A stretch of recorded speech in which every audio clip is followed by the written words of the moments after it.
I'm going to share the wisdom that I paid a high price for with you so that you can make some money and don't have to reinvent the wheel. A lot of times, too, things have changed. And sometimes these things have changed in the process of looking for a job, interviewing for a job, because we just don't know what they are until we're actually at the interview. Well, because you're attending this workshop, you're going to be a lot more prepared for some of these changes. So let's talk a little bit about what has changed since you last looked for work. First off, one of the big things that has changed is that we want you to match your skills to the skills that are listed on the job description. So, I told you a little bit about myself. Oh, I am a workforce representative, development representative with the state of Minnesota. But previous to this role, I was the operations manager of a nonprofit. And in that role, I did a lot of hiring and a lot of interviewing people. Oftentimes, I would interview someone and I would think to myself, did you even read the job description? So they would say, what do you do here? What does this job entail? I want you to do the exact opposite. I want you to be able to come in, interview well, tell me how your skills match what I'm looking for, and be able to talk about that confidently. In addition, I want you to take another look at networking.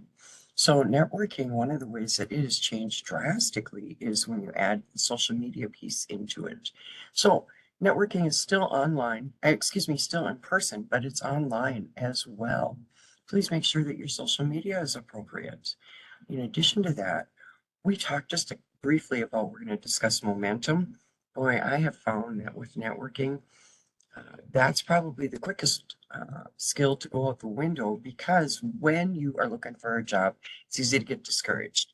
It's hard to tell everybody, hey, I am looking for a job. Do you know of anybody that's hiring? That's what you need to do. I want you to be prepared that at any moment when you are running into people, whether it be online or whether it be in the elevator, whether it be at your local get together, want you to be able to be reaching out all the time so that when a job comes up through your network, they will think of you first and give you the opportunity without having to go through all the process of going out and finding the job. And another thing that has changed in a big way is teleconferencing. I wanted to remind you, you're doing it right now, but we're going to talk more about that. And then I also wanted to point out the biggest change is probably you. Aquila, this is a perfect time for a question. Thank you. Well, there was actually a comment here that I wanted to address. And let's see, what was said here is that one interviewer hinted that it wouldn't be to their advantage to hire this individual that was going for the job. They said it would take them about 2 years to get up to speed with a job and 8 to be fully efficient.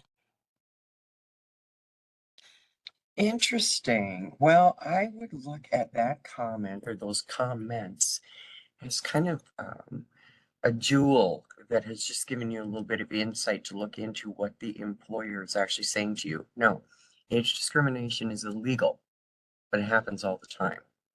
The employer can't ask you how old you are because it's illegal. But a lot of times they'll ask you questions like, tell me about yourself, and you share that information, even though I didn't ask you. I just said, tell me about yourself, but you told me. So let's get into this specific example.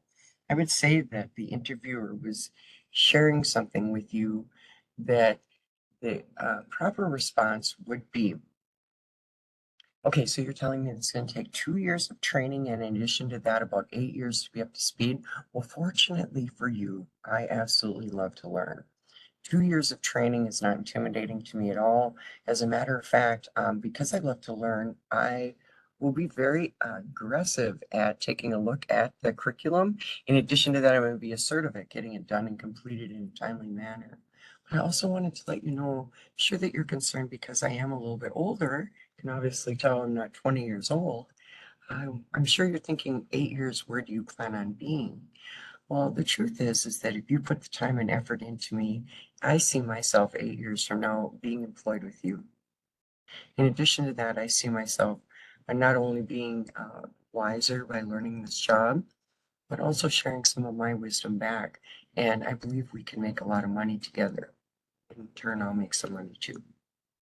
What we tend to say is in that question, where do you see yourself in 3 to 5 years? Or this example, which is perfect example. Thank you. Whoever asked that question, it's perfect question for us to use. I want you to say, I see myself working for you. And hopefully I will have gotten a promotion. And I have people say to me, well, Glory, that's lying, because the truth is I plan on retiring in 2 years. Just give me a job. I'm going to be out of here in 2 years. Okay, first off, if that's the case, you're going to have a really hard time finding a job because there isn't very many employers that want to hire you, train you, put all that time and effort into you, knowing that 2 years, which to them may be considered a short amount of time, you're going to be leaving. No, they might look at it as a longer amount of time. Point is, we don't know. When you are interviewing, your appropriate answers, I see myself working for you and hopefully I will have gotten a promotion, because none of us know where we're going to be for sure in 3 to 5 years, 8 years. Really, we're only guaranteed today, right here, right now. So for the interview's sake, I want you to give the employer the impression that you're going to be with them for a very long time. That is one of the big deficits that we do as a seasoned employee, is that we share too much, or we share stuff that has nothing to do with the job. A lot of people will say, where do you see yourself in 3 to 5 years? Well, on the beaches of Cancun. Well, I would love that too. We all have plans, but it doesn't mean that it comes true. Remember, when you are interviewing, I call it going through the job description filter. Pretend like you've got the job description in front of every word that comes out of your mouth, and you are answering only through that filter. This next screen or slide, I absolutely love. I use this a lot of times in many different scenarios. So you can use this table to do your cover letter. You can use it to write down what the job's looking for and what your qualifications are. But I want to tell you, I seriously take a piece of paper and I draw a T right down the center of it. And you will see that on the left-hand side, I write what the job's looking for. Not every single sentence and not every single word. I pick out three bullet points or three skills that really stand out that I know for sure I'm excellent at, and put them on my T table. Now, these also can go on what's called a T cover letter. So these three bullets coming from the job description, and then I want to show you how I line it up. I line my skills up. So very easy to read. So if you're putting this on your cover letter, it's very easy for whoever's reading your cover letter to see it. Boom, boom, boom, you qualify. And also what this is doing is that it is getting it more into your mind that, okay, so they're looking to recruit team members. My recruiting experience has been to a point where it's exceeded all recruitment goals. The reason it did is because I attended job fairs. I sourced new applicants from various job boards. I also, if you can add in while you're at the interview or while you're doing your cover letter, numbers or percentages, that makes it even more effective. So if you could say I hired 5 additional staff and it brought our sales from $500 to $2,500 a week, I'm just making this up, but I always say, you are the director of the story in my head. One, make sure that you are presenting yourself as what I'm looking for. And two, that you are giving those answers confidently. And again, age has nothing to do with this. Let's talk a little bit about your resume. So if you were to email me your resume right now, could I figure out how old you are? You know, a lot of people who are our age, we were taught you do one resume and you send that out to everyone. The truth is that we don't do it that way anymore. I want you to look at a resume instead as a snapshot of the skills and the wisdom that you have. And how is that snapshot going to fit right into what the job is looking for? I only want you to go back 10 to 15 years. Now, this is difficult. I've had people who, I'll give you a real life example. There's a gentleman who was a construction worker. He had worked construction building houses for 35 years. We're sitting down at the table at my office discussing how his resume should look. And I told him the most I want you going back is 15 years. He got very offended.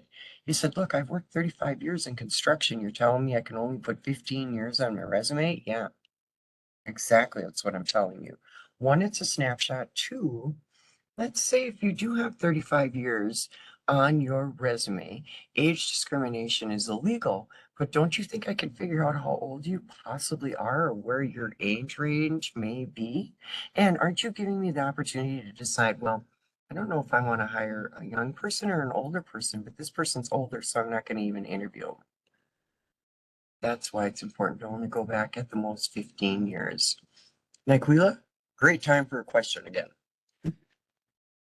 Thank you. So we do have a question here that states, since Minnesota is a one-party state, would you recommend recording job interviews? I guess I'm really confused on what one party state means. Do you know what that means, Niquila? I've never heard I'm, that. I'm not sure. Yeah, and absolutely not. I would not recommend recording the interviews because you have to have permission of everybody. No, I wouldn't get into that. I mean, if you record it on your telephone to listen to later on your answers, we still live in a free country here. So you could do that. And if you're doing it just to share it amongst yourself for feedback for yourself, uh, I guess that would be okay. But if you're interested in how you sound, one of the resources out there is to check out LinkedIn. And if you are not familiar with LinkedIn, attend our social media creative job search workshop and learn more about LinkedIn. But you can record answers and it'll play it back to you, and then you have the ability to hear how your answers are sounding. You can do that on your cell phone as well, but I don't know that I would do recording of the actual interview. Did you get any clarification on that question, Nicolita? Okay, so it has to do with recording consent. Yeah, see, that's what I'm saying is that I wouldn't get into, be very careful about that because you don't have consent to necessarily do that. Typically, when you're being recorded, everybody needs to know we're being recorded. Mhm. Okay, so let's get into some networking. So, first off, quickest way to get a job is still to this day networking. It boils down to who you know. But you need to also ask yourself, do I have the skills that are competitive for what the employer is looking for?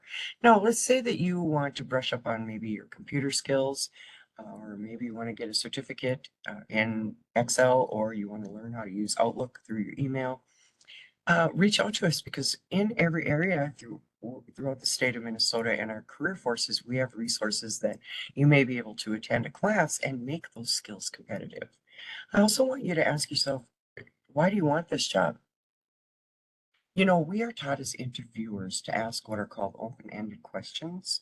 So a closed-ended question would be, do you want this job? Yes or no? The answer is yes or no. An open question is, why do you want this job? Now, we are taught as interviewers to put zippers on our lips and let you go ahead and tell me, because the more information you give me, the better choice or decision I can make on who I should hire, right? We're also taught as interviewers not to stop you while you're giving the answers, because again, we're hoping that you're going to give us as much information about you. And also, we're trying to figure out, do you get along with people? When I am working with employers, I am asking them all the time, what's the most important thing to you when you're hiring someone? They have said two different answers, and typically they say both of them. So the one that is very important to them is their reputation. So let's say that you lost your last job because you were fired. The last thing that I want you to do is to go into that new interview and discuss any information about that last experience. Now, again, you can reach out to us and we can walk you through how to do this better. But if you were fired or let go, I want you to change that wording in your head and also to your answer. If they ask you, why did you leave your last job? I want your answer to be, I left my last job because I was involuntarily separated. But as a result, it has brought me here to you today. You're no longer going to say I was fired. But in addition to that, I do not want you to speak negative about that previous company, even if it was a horrible place to work. Even if it might have been a hostile situation, you do not ever say anything negative to future employer about the previous employer, even if it's truth. And if you're struggling with this, reach out to us because we can help you walk through this. It is very important because those employers, their reputation is very important to them. I've had many of them say, I worked very hard. I've given everything up to build a good reputation, and I'm not willing to sacrifice it. Now, the second thing that's most important to these employers is, are you going to get along? So, Naquila, I would like to have everybody answer the question, and the answer is either going to be yes or no. But the question is, have you worked with a difficult colleague? So the answer is either yes or no. And Naquila, I'd like for you just to take a look at their answers. So my question to you, Naquila, is anybody put in there no? Majority, yes. Okay. Yep, majority is yes. All right, you guys. The reason that I asked this question at this workshop, and I ask it at every workshop that I facilitate, I want to point out to you and also remind you that all of us have worked with a difficult colleague. Now, you want to remember that when you're interviewing because the interviewer is trying to figure out if you are that difficult colleague. In addition to that, you know, a lot of people that are seasoned or older are set in their ways.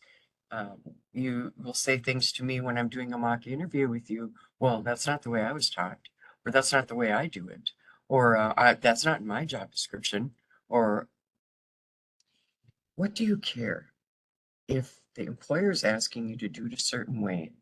What I want you to do is I want you to go in and do the job the best that you possibly can and do it the way the employer wants to. Earn some respect and some credibility. After you've done that, then you may be able to make some suggestions on a better way to do something. But you have to get hired first in order to do that. Um, I've had employers actually tell me, Glory, I can teach anybody how to do this job. I can teach them and give them the skills to do it. I can't teach them to be nice. When I interviewed a lady one time, I did not know how old she was, other than I knew she was probably older than me. It didn't matter. She interviewed very, very well.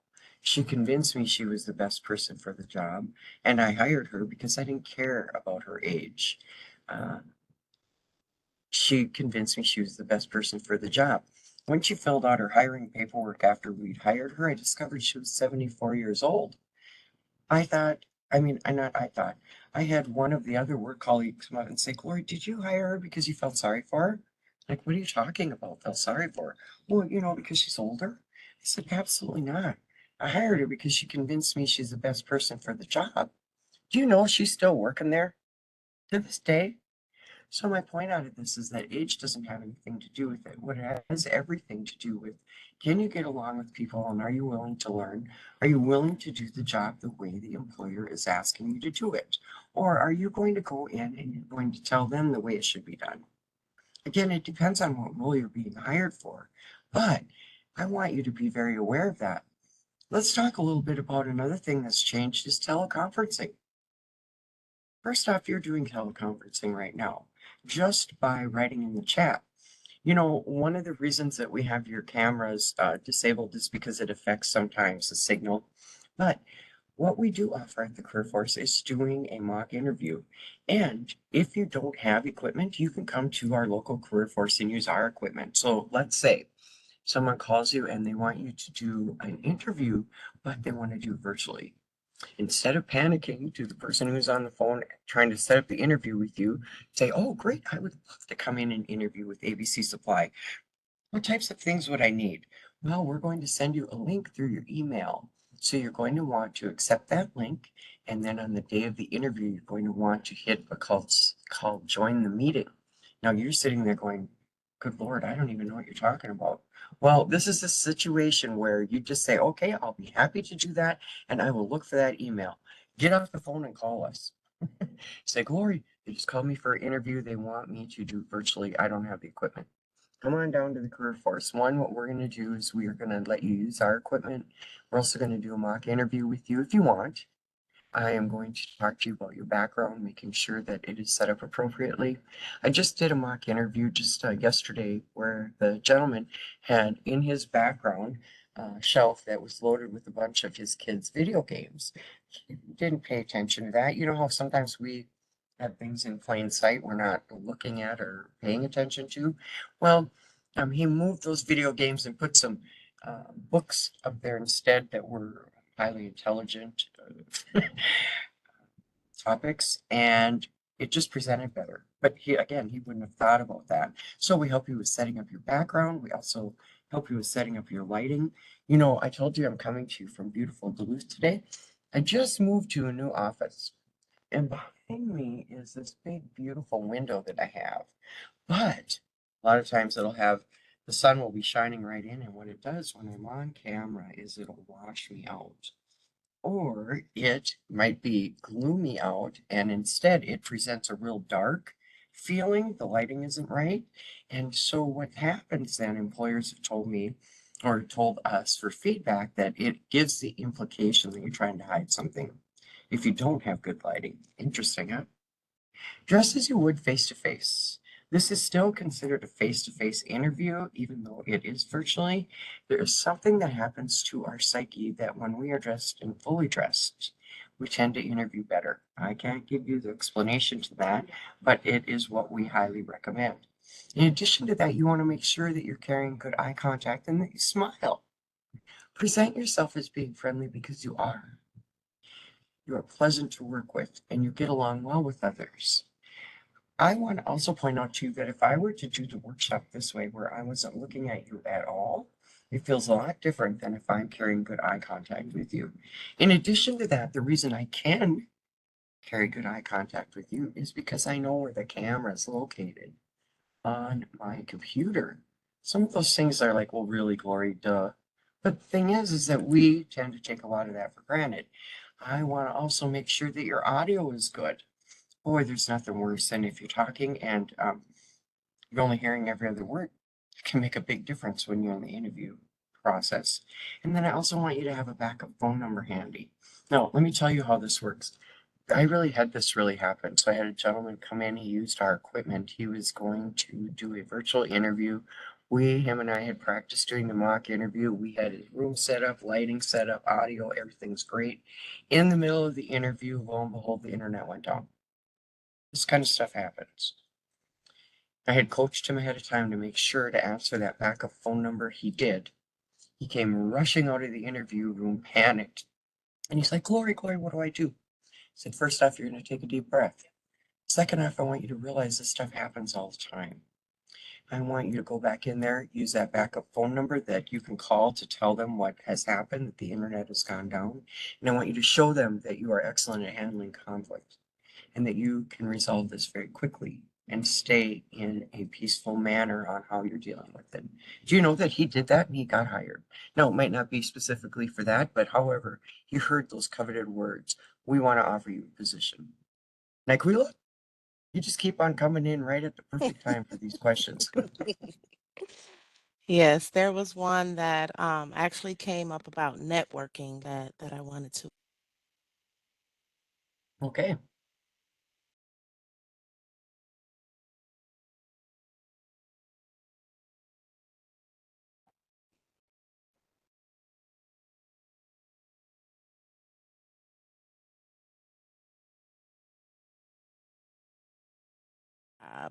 What are your top 5 tips for doing this well and effectively? For networking, Hmm. okay. So I would say my type 5 tips, goodness, excuse me. I would say for starters, my top 5 tips would be to make sure that what I am telling myself inside my own head is positive, friendly, that I'm practicing grace and mercy towards myself. When you're out networking and you're talking with people, you have to be very careful about what you're talking about, but also careful with what you're receiving into what they're saying to you. What you're going to find is when you're out networking, and here's how I do it. I always run into people, whether I'm at the grocery store, whether I'm getting gas, whether I'm out and about in the community, whether I'm going to church, whatever it be. Um, I'm telling people that I'm looking for a job. Do you know of anybody that's hiring? Now, if I continue to do that, it takes an awful lot out of me, and it's easy to start getting those negative thoughts where you're saying no one's going to hire me. I don't know. I'm too old. this and that. I want you to be very careful what you're saying. I talked to a gentleman recently, and while I was talking to him, for one, he was a couple of years younger than me. Yeah, how do I know that? He told me. And the second thing is he kept talking about how old he is. So he would say, well, back in my day, or that's not the way we used to do it, or, for my age, I can't. I told him, I said, for starters, I'm older than you. Second off, you've told me 9 times in this short telephone conversation how old you are. And I'm wondering if you're actually talking the interviewer out of hiring you. And he goes, what do you mean? He said, first off, he said, what are you counting? And I said, yes, I am. I'm counting how many times you told me you're too old to work. And then second off, how many times do you say that at the interview? And here's more important. Do you believe you're too old to go to work? Then maybe we need to take a look at that. Maybe there's some other resources that we should direct you towards. But if you want to work, you can. And age has nothing to do with this. Oftentimes, when you are interviewing, I want you to address, I call it the elephant in the room. I want you to say something like this. If they're kind of looking at you like, well, Glory, where do you see yourself in a few years? I want you to say, well, obviously you figured out by now I'm not in my 20s, but where do I see myself in a few years? That's an excellent question because I see myself working for you. Remember, you're keeping your answers through the job description filter. How do you feel about looking for employment, and do those feelings show? Are you angry and upset and bitter because of what happened to you in the past? Are you getting beat down looking for a job? My goodness, it's difficult. One, I totally agree, but two, we're here to help you. We understand, in addition to that, been there, done that. Let us help you keep that momentum going. You have gained skills since the last time you interviewed, but do you know what they are? Do you know that most people, when I ask them what are some of your skills, they'll maybe tell me 2 or 3 of them, and they'll go into the I can't, I won't, and I shouldn't, instead of I can. I am. Using those words, I am punctual, I am dependable. But you need to recognize what those skills are and what makes you a better candidate today than the last time you interviewed. You have to be able to talk to me about that. Many of us were raised to be humble. No, I absolutely respect humility, but when you are interviewing, that is not the time to be humble. That is the time to go in with confidence. Confidence and pride are not the same. Confidence is, you know what? I know who I am and I know how my skills are going to fit into this job. And I, in addition to that, know I'm the best person for this job. So let me, in a very kind and gracious way, explain to you why I am the best person for the job. Again, remove the age out of it because it has nothing to do with it unless you make it something to do with it. How about being seen as overqualified? A lot of times when you're being seen as overqualified, that's a polite, politically correct way for them to say, we don't think you're going to stay here very long because of all the skills that you have. We think that as soon as you get a better paying job because you are so talented, you're going to bail on us and go to that next job. Isn't that interesting? You know, a part of the reason you're looking as being overqualified too is because you've got every skill that you have acquired since 1980. Should not have 1980 on your resume anywhere. The deal is that you are going to do that snapshot on your resume and you're only going to apply the skills the employer is looking for. Remember and tell yourself that, oh yeah, that's right. Glory said at that workshop that I attended that losing momentum is a pretty common trait that can happen here during this job search. And you know what? I'm just not feeling it today. So what I want you to do is once in a while, give yourself some permission to go do something that you enjoy. Take a step away from job search and then come back to it. I don't mean days and weeks, I mean an hour. Go for a walk. Listen to some quiet music. Meditate. Do something to feed back into you so that you have got the strength and the mindset where you need to be to continue to look for a job.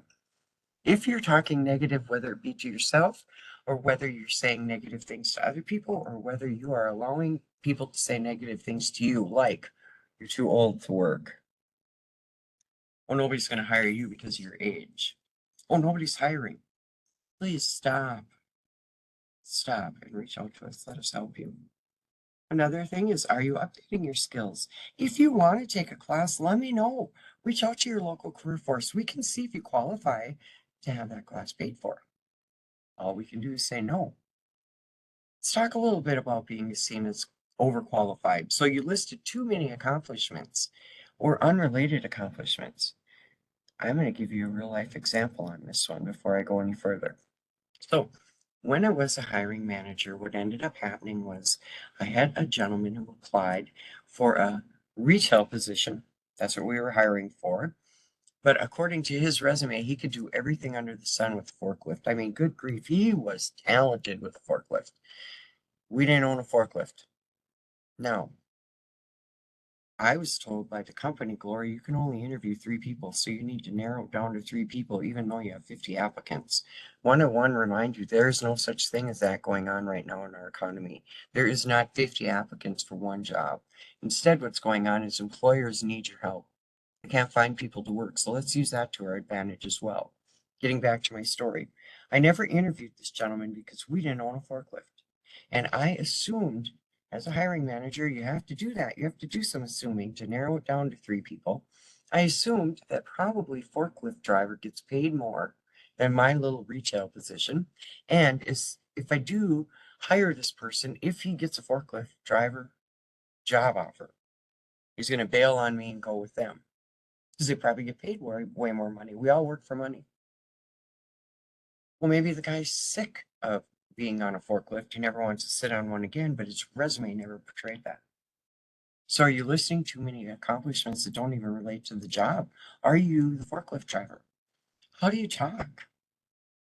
You know, I always say that the good Lord gave us 2 ears and one mouth for a reason. Are you listening? Even are you listening to the questions? Good grief, I remember when I was interviewing, I get so nervous I had a hard time remembering my name, let alone listening to the questions. Are you behaving like you were in charge? You know, I work with a lot of people who they work some very high paying jobs, but they wanted to get into something different that was less stressful. They wanted to get into something that was not, it didn't have so many requirements, and one where they could go do the job and at the end of the day go home. But are you still acting like you did when you were in charge? Can you follow as well as lead? If you can, you need to talk about that. If your resume talks about how you were a supervisor, but now you are applying for an entry level position with me, you need to talk about that. You need to say, you know what, when you're looking at my resume, you're going to see that at one time I was a supervisor, or you're going to say, I was a supervisor for the last 10 years, but I am applying for this position because I'm tired of being a supervisor. I want to come to work for you. I want to share my experiences if needed to do the best position and ability of this job as I possibly can, but I want to be able to go home at the end of the day and not have to think about it. See how that's a big difference than saying, well, that's not the way I was ever taught, or that's not the way I would teach my help to do it. Be careful because sometimes you're accidentally making the other person look like they don't know what they're talking about when they're the ones who are going to decide whether they're going to hire you or not. Don't do that. Aquila, looks like it's question time. It is. So if I have over 30 years of experience, should I put 15 plus years? That's exactly right. Thank you, whoever asked that question, because that's exactly the right answer. 15 plus years. Now, once you get to the interview, they're going to realize you're not 20 years old. But guess what? You're not this piece of paper that I can just throw away anymore like I can with your resume. Now you're a real person. Interview well, convince me you're the best person for the job, and I am going to give you that opportunity. I want you to stop and ask yourself today at the end of this workshop. I would love it if you just take a couple minutes to ponder, kind of process all of this. But are you talking negative to yourself or to others about this process? Hey, I get it. Hey, I've been there, done that, and this is a difficult place to be. I call it transition period, transition time. It is difficult because you're not sure where you're going and what you're going to do. You're not sure what the answers are to that interview. You just want to get a job. But are you presenting yourself in a way that may be negative? or maybe talking me out of hiring you? How about not updating your skills? You know, another resource that we have, I had talked briefly about the Dislocated Worker Program. Another resource is Coursera. I love Coursera. It's a really good website. The only thing I want to caution you on with Coursera is that once you're on that website, there's always a pop-up box that says pay the $49 a month monthly fee to have access to all of their classes. You don't need to do that. Just be really aware of where your cursor is while you are using that website, because there's a lot of free certificates that you can get. You just kind of got to dig around to find them. So, having said that, Nyquila, we have 15 minutes left for questions, and I'm hoping that this is going to give you guys time, the attendees, to think of some questions. Because the beauty of you attending this workshop right now is that we can make it interactive, and we can answer a lot of those questions right here. So, Nyquila, I'm hoping that you got some questions. I absolutely do. Let's see here. So there was one here that states, my college dates show my age. Is there any way around that? Yes. So, remove them. Just take your college dates off. Now, you guys, I want to explain something to you here. I've talked about the resume, but I haven't talked about the application. So I just want to stop a second here and explain to you those are two completely different things. On your resume, you don't have the year you graduated. No need to. You have the information on what your degree is, when you graduated, and what college or what high school, but you don't have the year. On your application, some applications require you put the year in that you graduated. Well, the application, because it's a completely different piece of paper than, or a completely different entity than the application, you need to put that information in on the application. That's just the way it is. Okay. One other trick too, if they ask you for your birthday. So on the application, they're not supposed to ask you for your birthday, but many people still do. Many people, meaning employers. I recommend that you put the year 00 in there for the year you were born. So let's say that you were born April 1st, you could put 040100. Now, when you get to the interview, if they say to you, so Glory, goodness, it looks to me like you were born in the year 00. Isn't that the year 2000? Obviously, you're not 24 years old or 25 years old. Well, here is what you say in response to that. Now, remember, if is the key word, is if they even say this to you, they might not bring it up at all because someone may have said to them that this is illegal for them to be asking your age. But what I want you to say to them, if they do ask you at the interview, I want you to say, you know what, I am really a company kind of gal. And I realized you probably don't know that you can't ask my age, but I kept you guys safe, so I just put 00 in there for you. You got to practice that answer too, because it just doesn't flow as easily as I make it sound. I had to say that a few times in order to, one, believe it, and two, to be able to repeat it. Okay, Nyquil, ready for another one. All right. Let's see here. So how do you address on resumes or applications when employed with the same employer for 25 years, if only going back 15 years? So you're going to put on there 15 plus. Now let's say that, so let's say from let's say you worked at the company, just for easy numbers here, from 2000 to 2025. That's 25 years, right? What I want you to do though is I only want you to go back 15 years, even on your timeline, because you're just giving a snapshot so that you can get in and get the interview. Here's the thing I want you guys to realize is that if the resume doesn't get you the interview, it has no value. I even say it's not even worth toilet paper. Because if it's not getting you the interview, there's something that is going awry. And let us step in and give you some tips on how to actually get the interview. I have people that they're very proud of their resume, and I am too. We work hard to get a good resume, right? I've had some of them frame it. Okay, you frame that resume and you have it framed and you leave it right there, but let's tailor your resume towards ABC Supply and go after what they're looking for. Aquila, you got another question? Yes. Let's see here. All right. Do you think it's wise to state if you were laid off? Or how would you? Oh, you know what? Laid off is absolutely fine to say. If they ask you. I have a lot of employers that they've taken out that question out of the interview process altogether. Why did you leave your last job? But I always want you to be prepared to answer that if they ask you, Lori, why did you leave your last job? And if I was laid off, I would say very confidently I was laid off. If they said laid off, why were you laid off? They aren't going to say that. But let's say that they do. Well, you know what?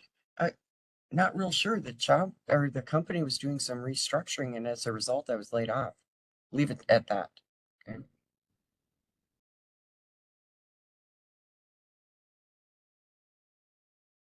Are we ready for another one?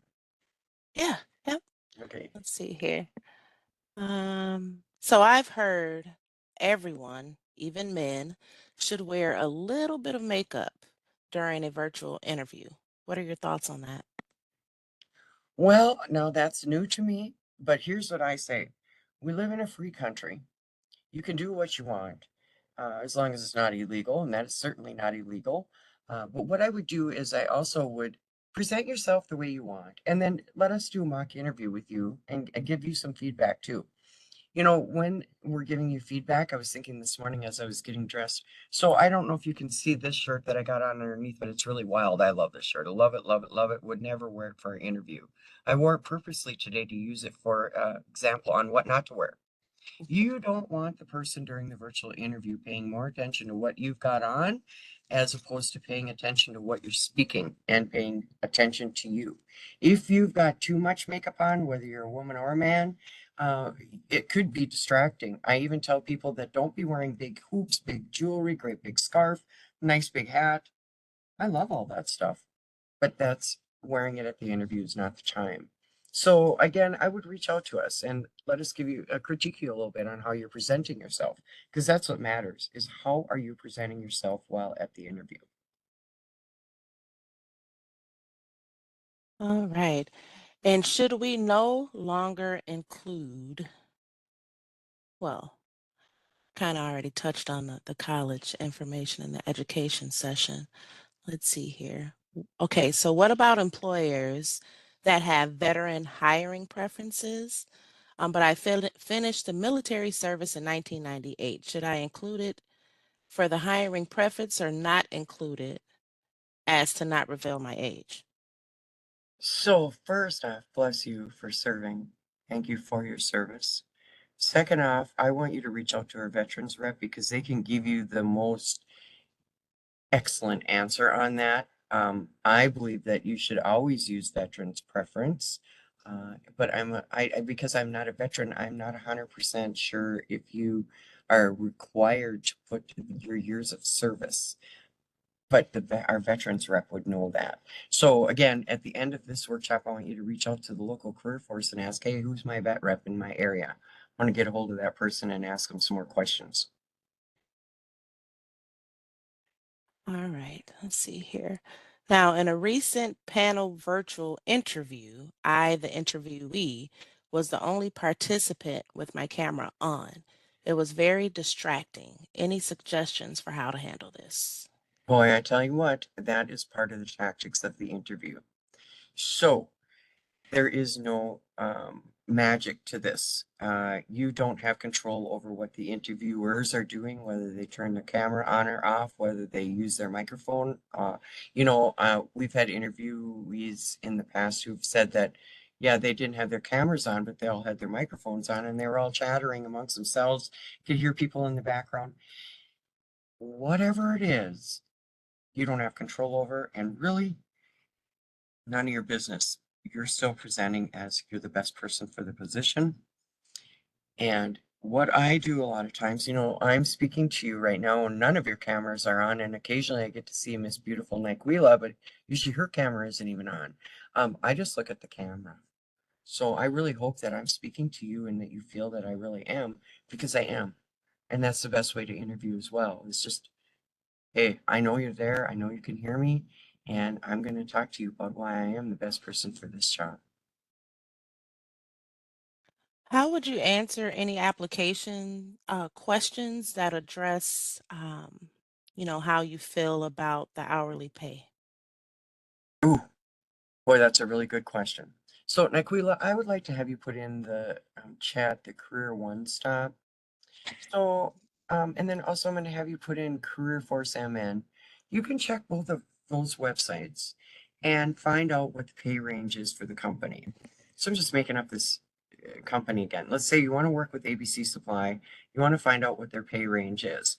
So you can go on Career One Stop or Career Force MN and take a look at the pay range for that industry. Or you sometimes, depending on what the industry is, you can even find out the company what their pay range is.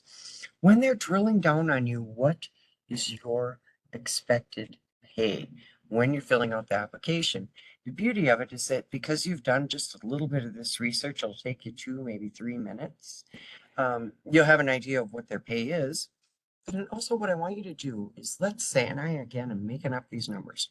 Say their pay range is $20 to $22. Well, everybody who is applying for that job who has experience and skills in that position, every single one of them are going to go $22. Right? We all work for money and we all want the most money, right? If you love your job, that's a bonus. But what I want you to do is I want you to go a step above them. I want you to go right in the middle. So if the pay is $20 to $22, where it says you what pay range or what are you requiring to start this job, however they word it, you're going to say $21. The deal is that again, it's to get you the interview. Once you're at the interview, now it's time to negotiate. If they offer, and I don't mean at the interview, when they offer you the job.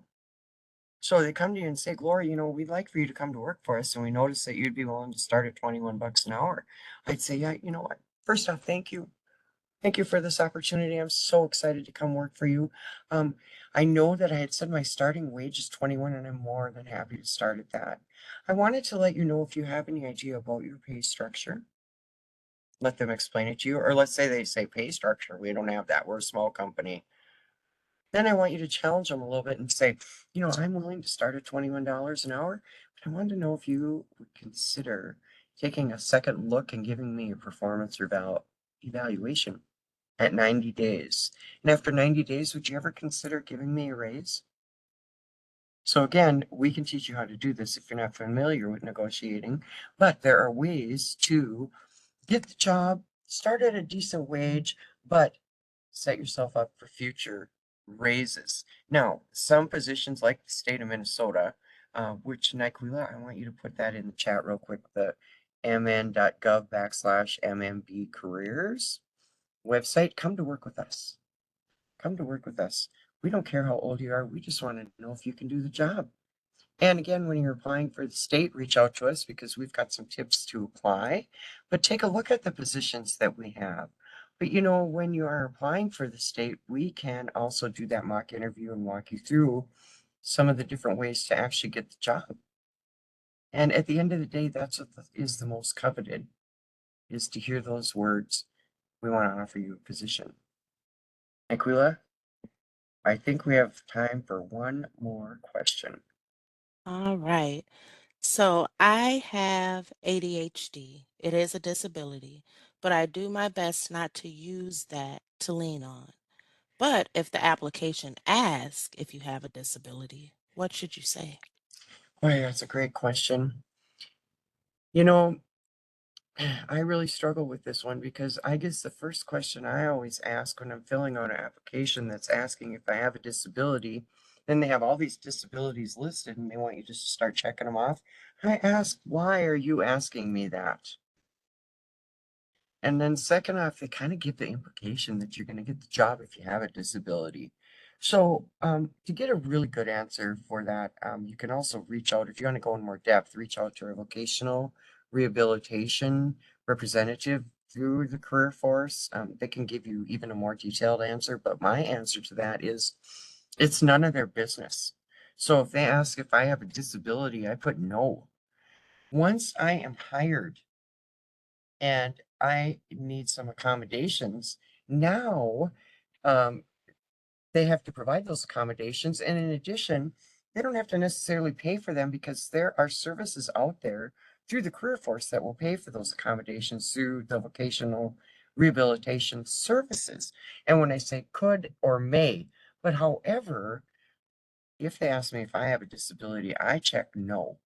Until you've offered me the job, it's none of your business. And I'm not sure why they even ask you or why they need to know other than, and this is illegal. Are they using it to screen you out? I can't tell you because they won't admit to it. Makes you wonder though, doesn't it? So Naquila, we are at 10:59.